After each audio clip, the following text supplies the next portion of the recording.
Aloha, Mike Luque here from my little gyrotonic boutique studio here in Makawao, Hawaii. Hopefully, and in fact, turn around and go back if you haven't already practiced diaphragmatic breathing extensively. So you really have it down so that when you inhale, your belly comes out. Gotta get that first. Now, there's two more parts to do a complete breath because you want to use the entire volume of your lungs. So step two is widening of the rib cage in all directions, so it's not just side to side, it's front to back. And then lifting of the collarbones to get to the very top portion of your lungs. Your lungs are shaped, they're wider at the bottom and they narrow up to the top. You want to get most of the air down into the lower part of your lungs because that's where there's the most capillaries around your alveoli, so you're going to have the greatest gaseous exchange.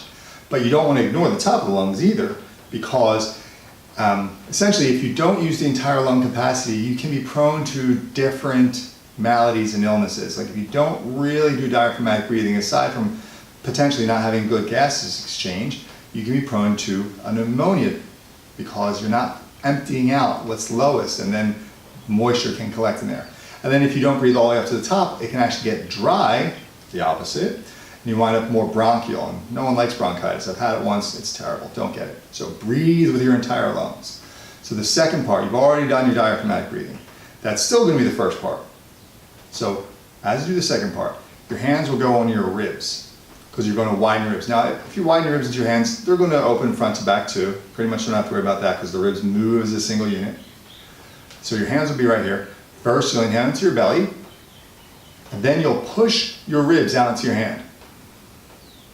And then you'll exhale. Again, belly first, ribs widen into your hands. And then exhale.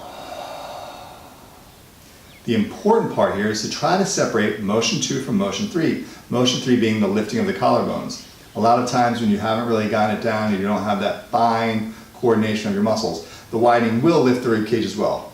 Practice in front of a mirror. See, are you actually keeping the rib cage, the collarbones down as you expand the rib cage?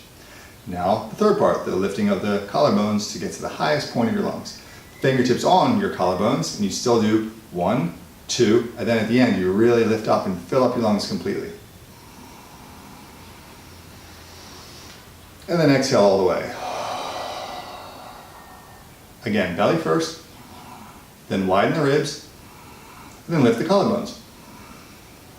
And then exhale. So like I said, practice that in front of a mirror. Watch yourself. See, are you breaking it down to 3 parts? Now you're not going to walk around the real world breathing like this. This is a breathing exercise to teach your body how to breathe correctly. Just like when you're at the regular gym and you do bicep curls, you're not going to walk around doing this, but now you can, should the needs come, use that muscle correctly and have strength in it. Same idea. When you walk around normally, just breathe. As you do these exercises, your body will know how to move the correct muscles in the correct order. So practice seated, the rest of the time, just breathe. Practice that for quite a while, come back and do the third part, which is how to exhale in the complete breath. Right now we're just obviously exhaling, but there is a formula to that too. So come on back and mahalo.